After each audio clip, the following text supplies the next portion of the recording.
This insert darn near killed me. And I don't mean just in the game, I mean also in real life. I try with all of my inserts to push myself in new directions and learn things and that sort of stuff. And it's like, I can do this really complex thing. It's not that hard. And make it simple for everyone. How hard can it be? All I want to do is take the anomalies box and compress it into the zone threats box. It's just two boxes into one. Well, it turns out there's a lot of implicit challenges. All I do is slide the things out. Easy enough, right? Well, here's the thing. It turns out that these aren't the same size. They're slightly different sizes.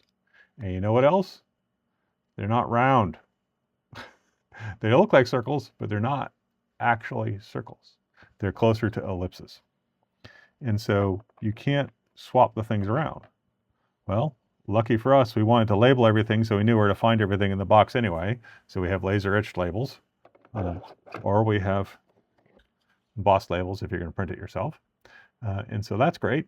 But boy, that was a close one because these sizes are completely different than those sizes. So I have to size each of them individually. This is an engineering grade print with consumer grade printers and materials. What do I mean by that? Well,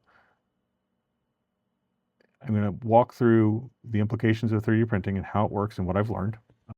And I'd love some feedback in the comments about ways to solve some of these problems, because I really want this to work for everyone. I think this design is great. It's very functional. I know it works well on the table. I've printed 100 of these trays. If I've printed one, they work fantastically. I know of people that have printed in Elegoo, Sunloop, PLA, and it's all PLA, PLA Plus, PLA Pro, all sorts of different materials, and it's worked great. Let's walk through the values that matter for printing, and there's 4.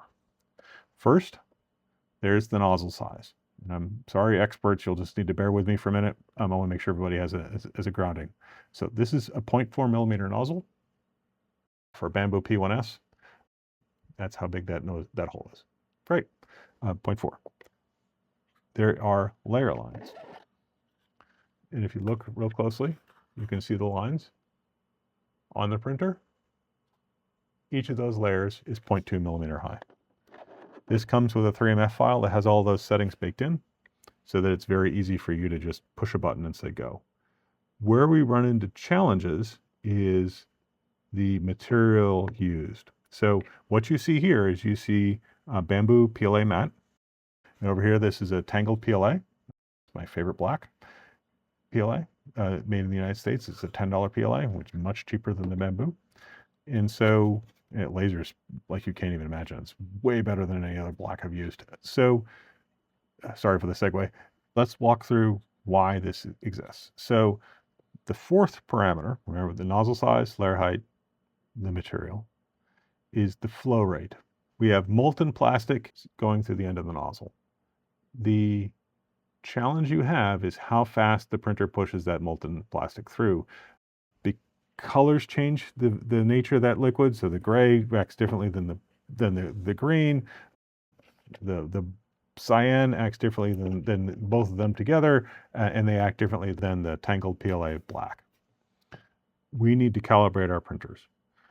One of the things that you see people using high flow rate nozzles, and you see people using high flow rate materials that result in material that is much more liquid when it comes out of the printer nozzle, and you end up with additional material buildup. So what I've done to address that is I've built sizing trays.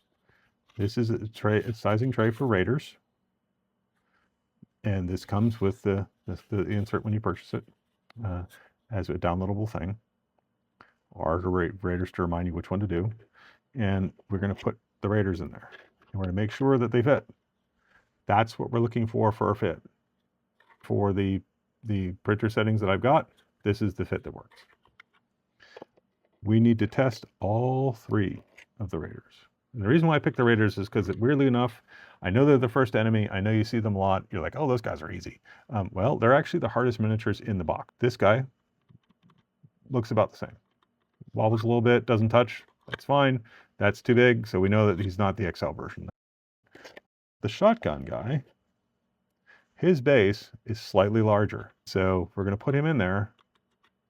He's going to slide in there. And you see how that's a little snug? That's what we're going for. We don't want it to be any more snug than that. It should be a little bit of friction is fine, but not too much friction. This is too much. You see how he's going to flop over? Because if I try to put one of those other guys in there, they definitely flop over and they can actually be pulled straight out. Because this space here is designed for someone with a high flow rate nozzle. Because what's going to happen is the high flow rate nozzle is going to put an extra 0.4 millimeter of material all the way around that rail. And so that rail is going to be a little bit larger for them. That's fine. They're going to get their print done faster. And this is a 30-hour print. So I am sympathetic to the challenge. For us, we want to make sure we get the one that fits. The downloadable version comes with a standard size and it comes with the XL size. This size is yet again bigger than that one. And if this is the size you need, I would like to have a conversation with you. It's available. I can give it to you. It's no problem. But I want to have a conversation with you. Please reach out and contact me. Nobody I know has needed this one, but it's available. It's 1.2 millimeters larger in each direction. And believe me, if you're putting that much extra plastic on, we should have a conversation about settings and I can save you some money in plastic. So let's look at one last thing here with the Raiders. Remember how I said that the shotgun guys were larger than the other Raider types? So what I've done to solve that is I've put little plus markers for the 3 spots that the shotgun guys go. And they're the only ones that have this problem. All the rest of them are super easy. Everybody can go in any slot as long as you put them in the right slot. Put them in the slot that matches their type. But as long as I put the shotgun guys in the plus slot, they're fine. If I try and put them in the other ones, they'll be a little too tight. And so that's why we don't have to worry about the fact that they're a little tight on the initial fit. Okay, let's recap. There are 4 settings that matter: nozzle size and layer height. 0.4, 0.2. Those are configured into the 3MF file that you get when you purchase the STLs, so you don't have to think about those. PLA that you're using, as long as you're using a material that is configured into your slicer, odds are incredibly high that you've got an appropriate profile. It's already got the right flow rate value set, and so the material is number 3. Number 4 is your flow rate.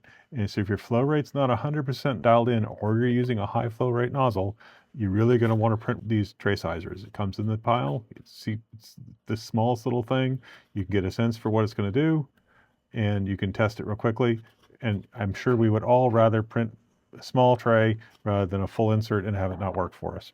So let's use the tray sizers. If you have any questions or feedback on this, please either leave a comment here or reach out to me. I'd love to hear from you about ways to make this better and improve how to do this. Because again, as I said before, this is an engineering grade print with consumer grade printers and materials. And I have a lot to learn still. I'm having fun doing it. And I hope you're having fun using my stuff.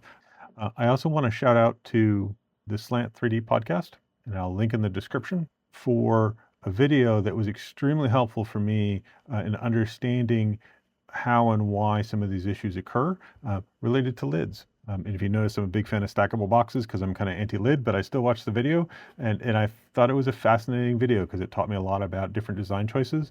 I'm trying to figure out ways to apply some of those ideas in these rails, but this is what I've got so far, and I know it's worked for at least one other person. This is a rare problem. I've only got 2 reports so far out of at least 100 successful prints that I know of. So let's, keep in contact and let me know how it goes for you. This insert is available for sale on Cults 3D for our European friends and digitally on Etsy and available physically, as you see here, with laser etching from Etsy if you want me to do it for you. So thank you very much and good hunting, stalkers.